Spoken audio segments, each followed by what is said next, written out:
Hello guys, this is Papa Sensi and welcome back to my channel. For today's vlog, ay gusto ko mag-create ng awareness and public information about LSBL cream. LSBL cream is an antifungal, antipyretic, and anti-inflammatory drug.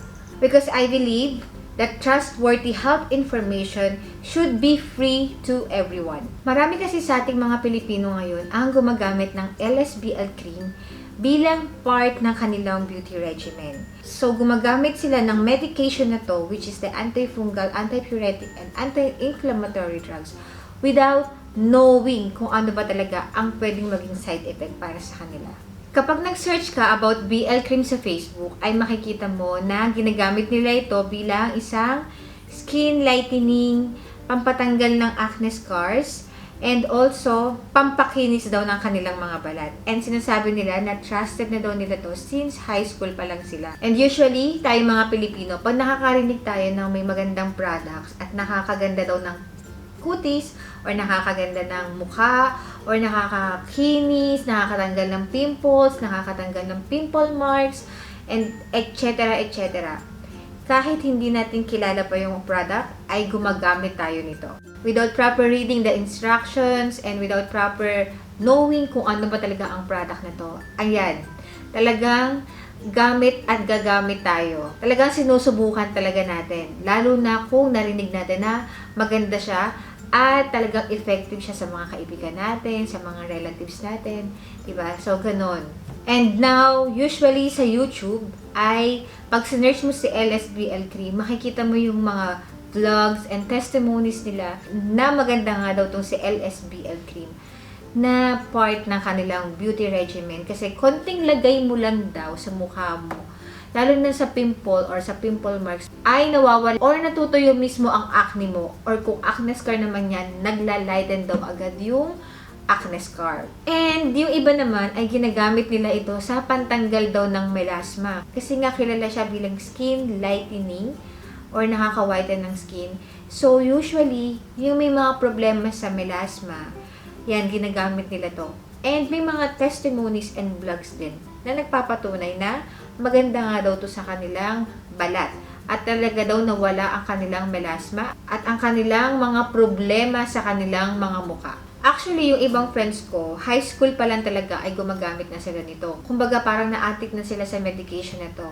Lalo na yung mga kaibigan ko na maraming acne or tagihawat. Isa talaga to sa ginagamit nilang panggamot ng tagihawat nila. Pero ang product nito ay magaling talaga pagdating sa mga kati-kati, eczema, fungus, fungi, lahat ng kati-kati sa katawan natin, pwedeng gamutin ito. Ang LSBL cream ay gamot talaga para dyan.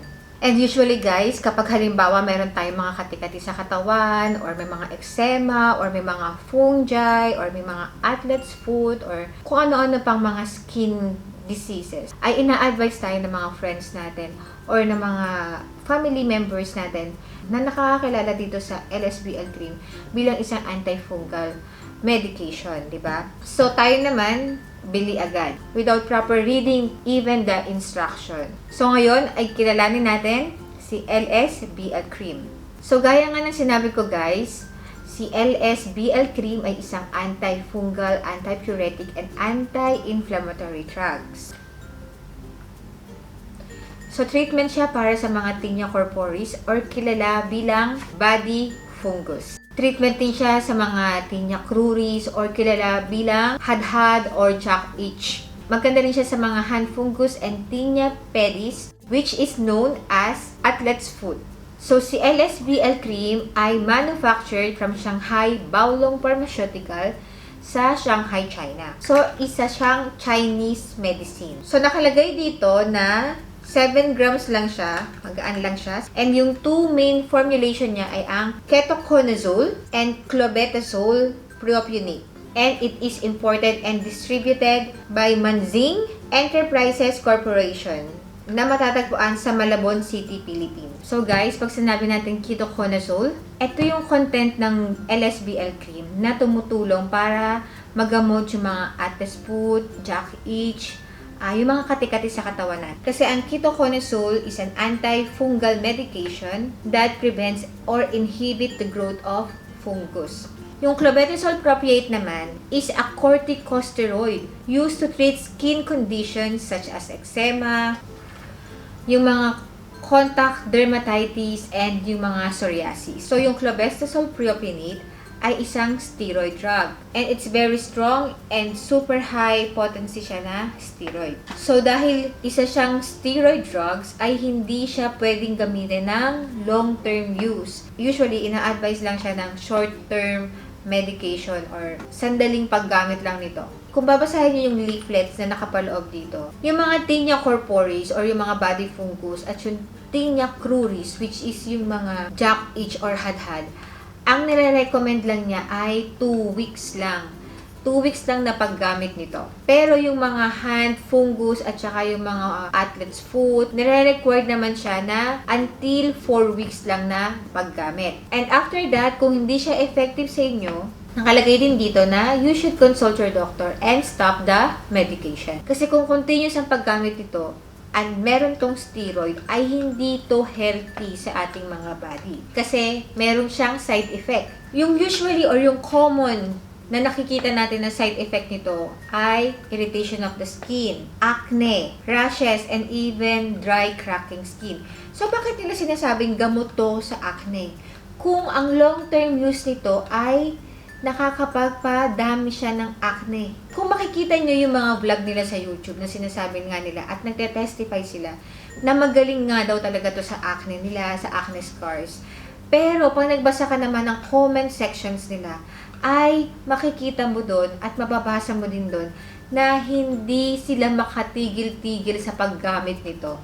Kasi daw, once na tinigil daw nila to, lalo daw dumadami yung acne nila. So, para silang naging addict sa medication na to at natatakot na silang itigil. Which is delikado. Kasi ang long-term use of topical steroid, yung skin natin may develop discoloration, permanent stretch marks, bruising, and even spidery blood vessels. O yung makikita mo na parang spider web sa mga skin mo or sa balat mo.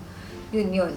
Yung long-term use naman din ito ay can also trigger or worsen other skin disorders such as yung mga dermatitis and acne.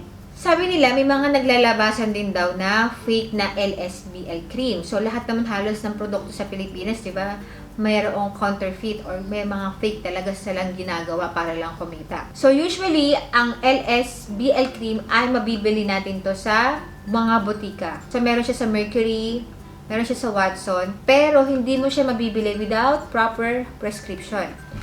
Kaya nga nakalagay dito, with RX. So, with prescription siya. So, bakit nakakabili yung iba ng ganito? Marami din na nagbebenta nito sa labas, actually.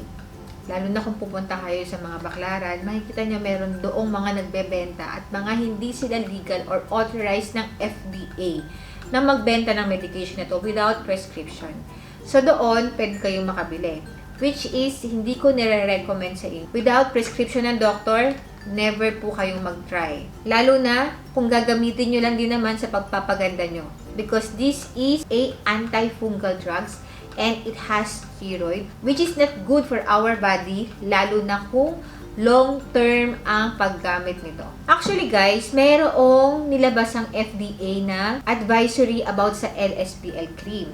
And mababasa nyo to online. Kung bang sa-search kayo about FDA, LSBL cream, kung approve ba to or hindi, ay lalabas doon yung advisory niya. And ngayon ay babasahin ko sa inyo kung ano ang nilalaman ng advisory ng FDA sa maling paggamit ng medication na to. So, isa sa mga nilalaman ng FDA advisory 2019-388, the general public is also advised to avoid using the product without proper consultation from dermatologists.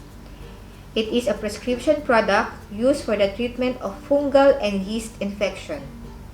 The product contains a very potent steroid which may result in side effects such as worsening condition, acne, skin infections, skin thinning, changes of the color of the skin, allergic reaction, increased weight, rounding of the face, stretch mark, etc. There is a recorded case who experienced side effect on the use of ketoconazole and clobetasol cream, which eventually resulted to death due to staphylococcal scalded skin syndrome associated with the use of topical steroid. We strongly urge the public to buy medicines only from an FDA-licensed drugstore and avoid buying medicines online. Also, please be informed that there is a proliferation of ketoconazole and clobetasol propionate, which is known as LSBL cream, 10 grams in the market, which is not registered to the Food and Drug Administration. The drug product has not gone through the registration and testing process and has not been issued the proper authorization in the form of Certificate of Products Registration. Thus, we cannot guarantee their quality and safety. So, yung mga users na gumagamit ng LSBL cream na ginagamit nilang pantanggal ng acne at yung mga pantanggal melasma at pantanggal ng pimple marks na hindi makahinto-hinto dahil every time na humihinto sila ay nagkakaroon sila ng mas worst skin conditions, it's better po na ihinto nyo na po yan and ask or seek medical advice sa ating mga dermatologist. Kasi kung i-depend natin ang paggamit natin nito sa LSBL cream para lamang hindi lumabas ulit ang mga tagihawat at ang mga melasma sa ating mga mukha, ay hindi po ito nakakaganda sa ating mga kalusugan.